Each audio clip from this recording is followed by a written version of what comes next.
کابینہ سے منظور 27ویں آئینی ترمیم کا ڈرافٹ قومی اسمبلی اور سینٹ کی مشترکہ پارلیمانی کمیٹی سے منظور، جس کے بعد مشترکہ کمیٹی کو تحلیل کر دیا گیا ہے۔ کمیٹی کے سربراہ فاروق ایچ نائک اور وفاقی وزیر قانون اعظم نذیر تارڑ کے مطابق آرٹیکل 243 میں تبدیلی، آئینی عدالتوں کے قیام سمیت دیگر اہم شقوں پر تمام اراکین نے اتفاق کر لیا ہے۔ ذرائع سے بتا رہے ہیں کہ ایم کیو ایم پاکستان کی جانب سے 140A میں ترمیم، عوامی نیشنل پارٹی کی جانب سے خیبر پختونخوا کا نام تبدیل کر کے پختونخوا کرنے، اور بلوچستان عوامی پارٹی کی جانب سے بلوچستان اسمبلی کی نشستوں میں اضافے کی تجویز پر کوئی حتمی فیصلہ نہیں ہو سکا ہے۔ فاروق ایچ نائک نے میڈیا سے گفتگو میں بتایا کہ کمیٹی نے وزیر قانون اور انہیں یہ اختیار دیا ہے کہ وہ 1 سے 2 شقوں پر مشاورت سے فیصلہ کریں۔ اب ان ترامیم کو ایوان میں پیش ہونے والے فائنل ڈرافٹ میں اکوموڈیٹ کیا جاتا ہے یا نہیں، اس کا اندازہ تو obviously وقت آنے پر ہی ہوگا۔ بیشتر ترامیم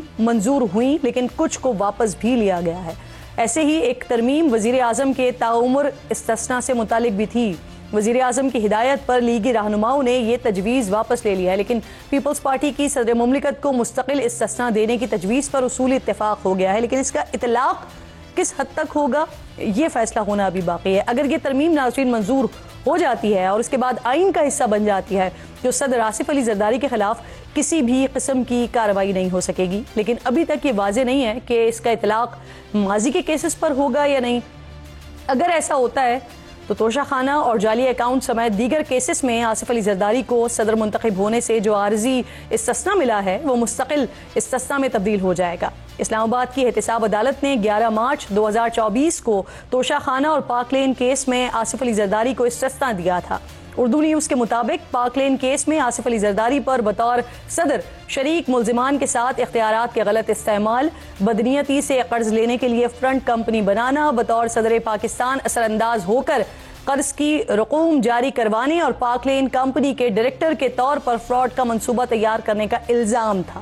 نیب نے الزام عائد کیا تھا کہ صدر آصف علی زرداری نے غیر قانونی کام کو کور دینے کے لیے فرنٹ کمپنی بنائی، فراڈ سے حاصل رقم کو اپنے اکاؤنٹس میں منتقل کیا اور پے آرڈرز کے ذریعے وہی رقوم جعلی اکاؤنٹس میں منتقل کی۔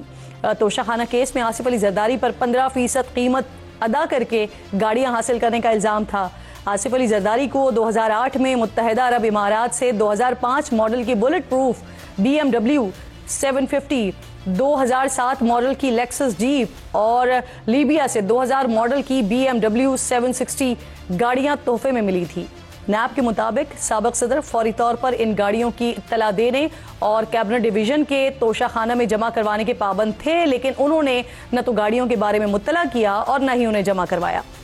دوسری طرف صدر آصف علی زرداری ٹھٹا واٹر سپلائی سمیت تمام کیسز کو سیاسی انتقام قرار دیتے ہیں۔ 27ویں ترمیم کے بعد ان کیسز کا مستقبل بھی طے ہوگا۔ اپوزیشن نے ان تمام تجاویز کو مسترد کر دیا ہے۔ جمعیت علماء اسلام اور پاکستان تحریک انصاف نے کمیٹی اجلاسوں کا بائیکاٹ کیا ہے۔ تحریک تحفظ آئین پاکستان نے 27ویں آئینی ترمیم کے خلاف تحریک چلانے کا اعلان کر دیا ہے اور کہا ہے کہ اسی ہفتے اسلام آباد میں قومی مشاورتی کانفرنس بلائی جائے گی، جس کے بعد ملک گیر احتجاجی جلسوں کا لائحہ عمل دیا جائے گا۔ ترمیم کی پارلیمنٹ سے منظوری کے اگلے دن ملک بھر میں یوم سیاہ بھی منایا جائے گا۔ یہ تمام تر صورتحال ہے اس وقت موجود ہے۔ اس پر بات کرنے کے لیے میرے انتہائی معزز مہمانوں میں سینیٹر افنان اللہ خان صاحب پاکستان مسلم لیگ نون کے عام رہنما مجھے جوائن کر رہے ہیں، قادر بندقیل صاحب پاکستان پیپلز پارٹی سے مجھے جوائن کر رہے ہیں، شوکت یوسف زئی صاحب مجھے جوائن کر رہے ہیں پاکستان تحریک انصاف سے، اور اس کے ساتھ ساتھ جو یہ امینڈمنٹس ہوئی ہیں اس پر بات کرنے کے لیے ڈاکٹر قمر چیمہ میرے ساتھ موجود ہوں گے۔ بندقیل صاحب، سب سے پہلے ذرا آپ سے بات کر لیتے ہیں، مشترکہ طور پر پارلیمانی کمیٹی کا صدر مملکت کو اس مستقل استثناء دینے پر یہ اصولی فیصلہ تو ہو گیا ہے، لیکن وزیر اعظم صاحب کے حوالے سے بھی ایسی تجویز آئی تھی، پھر انہوں نے باقاعدہ اس بارے میں ٹویٹ کیا کہ مجھے جب میں پہنچا ہوں تو مجھے پتا چلا ہے، اور پھر اس کے بعد میں نے فوری طور پر ہدایت کی ہے ایسی کسی بھی تجویز کو نہ دینے کی۔ تو آپ نہیں سمجھتے کہ بہتر ہوتا اگر صدر صاحب بھی اسی طرح کا کوئی عمل کرتے؟ سر دیکھیے، مجھے اس بارے میں افنان اللہ صاحب بہتر بتا سکتے ہیں اس کو، کیونکہ ابھی تک ان کی منٹ سامنے نہیں آئے ہیں کمیٹی کے، کل سینٹ میں فائل ہوں گے تو تفصیل آئے گا۔ اور لیکن ایک بات میں کہوں گا کہ ایک صدر پاکستان کا سب سے زیادہ آصف علی زرداری صاحب سے زیادہ ڈاکٹر عارف علوی صاحب کو فائدہ ہوگا کیونکہ آصف علی زرداری صاحب تو 12 سال جو ہے نا یہ ساری چیزیں بھگت چکے ہیں، اور ان سب چیزوں کے بعد اور پھر میں یہ بھی کہوں گا کہ یقیناً وزیر اعظم کا بھی ہونا چاہیے، لیکن یہ بات تو ہو نہیں سکتی ہے کہ شہباز شریف صاحب کو پتہ نہ ہو اور ان کے سینیٹرز نے ان کی استثناء کے لیے ترمیم جمع کی ہے، لیکن شاید ان کو پھر بعد میں خیال آیا کہ میرے ساتھ ساتھ تو عمران خان صاحب کو بھی فائدہ ہو جائے گا، تو شاید واپس لینا پڑا، اور ایسا تو ہو نہیں سکتا ہے کہ سینیٹرز نے بغیر اجازت کے یہ فائل کیا ہو۔ اور یہ احساس انہیں فاروق اشنائک صاحب نے دلایا؟ وہ جو بھی ہے، میں اس کمیٹی کا حصہ نہ ہوں، مجھے اندر کی بات نہیں پتا کہ کیا بات ہوئی ہے، لیکن سوال یہ میں یہ بھی ساتھ کہوں گا کہ صدر پاکستان چاہے عارف علوی صاحب ہو یا آصف علی زرداری صاحب ہو یا کوئی بھی ہو، وہ سپریم کمانڈر ہوتے ہیں افواج پاکستان کا، اور ایک طرف اگر پورا اس کو پروٹوکول اور پورا ملٹری اور ایئر فورس اور سب کھول دیتے ہیں، اور وہی شخص ہوتا ہے جب وہ ریٹائرڈ ہوتا ہے، عہدے سے ہٹ جاتا ہے، تو اگلے دن ایک عام سپاہی جس کو ہم ٹلہ کہتے ہیں وہ ان کو گھسیٹے اور اس کو کرے، تو میں یہ سمجھ رہا ہوں کہ یہ بھی ایک اس عہدے کے ساتھ انصاف نہیں ہے، لیکن بہرحال مجھے اس کی تفصیل نہیں پتا، عفنان اللہ صاحب بہتر بتا سکتے ہیں۔